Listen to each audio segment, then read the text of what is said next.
Today's lesson is the second in a series about estimates and purchase orders and comes from the basic QBO certification course. But before we get into today's lesson, if you are an accounting professional in need of help getting your QBO ProAdvisor certification, then you've come to the right place because that's all we do. So if that's of interest to you, please subscribe to our channel and click the bell to get notified every time we upload a new video. So with that, let's get started.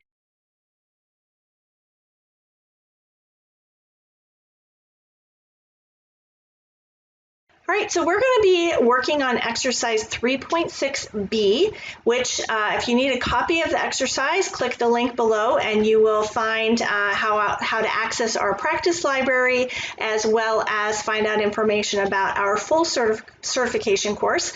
And if you're going to be doing this exercise, you want to make sure that you have already done exercise 3.6a, because this is going to be building on that exercise. So you want to make sure that you have already done that so you have an estimate saved in the system, because what we're going to do now is we're going to convert that estimate to a purchase order.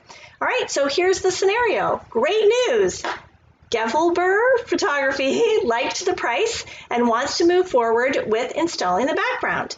Create a purchase order to authorize the purchase of one pump from Norton Lumber and Building Materials. You already have rock fountains in stock. So just as a reminder, a purchase order is authorization to purchase that you work out with one of your vendors.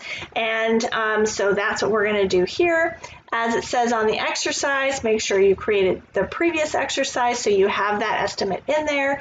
And the first thing you have to do now is you have to turn purchase orders on, and we do that in account and settings. So right here I'm in step 1 of the exercise. From the gear icon under your company, click account and settings. So here we are, gear icon, here's your company, account and settings. From there, on the left navigation bar, you're going to click expenses right here, this tab. That is step 2. Number 3 is confirm that use purchase orders is on. So right here, it is already on, so that's good. If it wasn't on, you would click this pencil and then change it. But for us, we're okay, so we're going to click done. Okay, and then now we're going to find that estimate that we previously created for Gevelber Photography. So the way we're going to do that is from the left navigation bar, click Sales right here, and then Customers. And once we're in here, we can click the estimate, which is going to show us all our estimates, but for us, we just have that one estimate in there right now, and so we're just going to click on one open estimate. If you click this, you're going to actually open up that account, and here we would start an invoice, but that's not what we're doing right now. We just want to open up the invoice.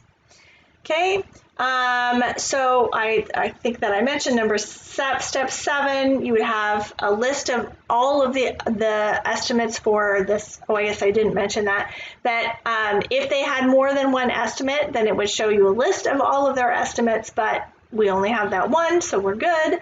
And now we're going to click it to view that estimate. Okay, so here's the estimate that we just created. We are going to, I'm in step 8 now, change the status from pending to accepted.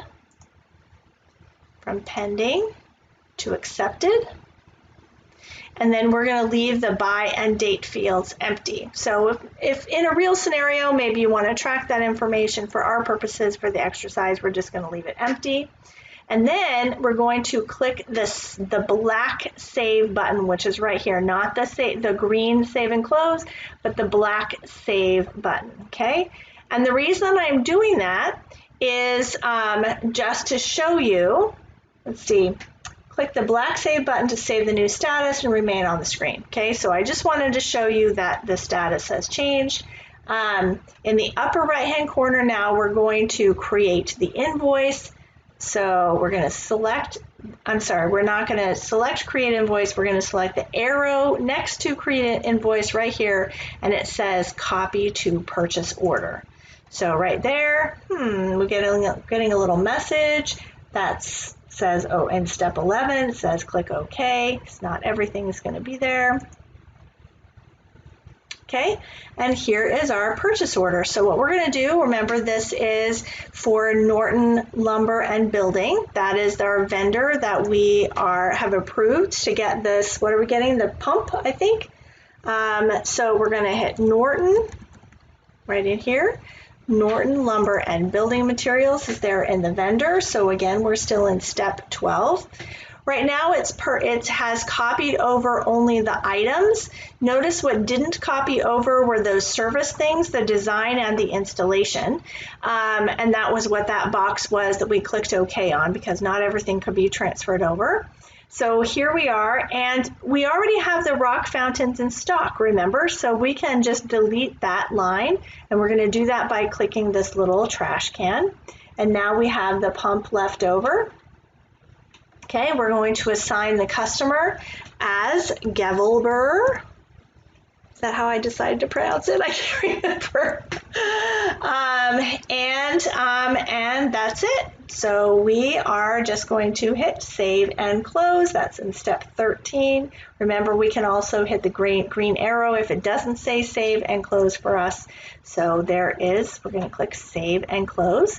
And that's how you convert an estimate to a purchase order. See you next time.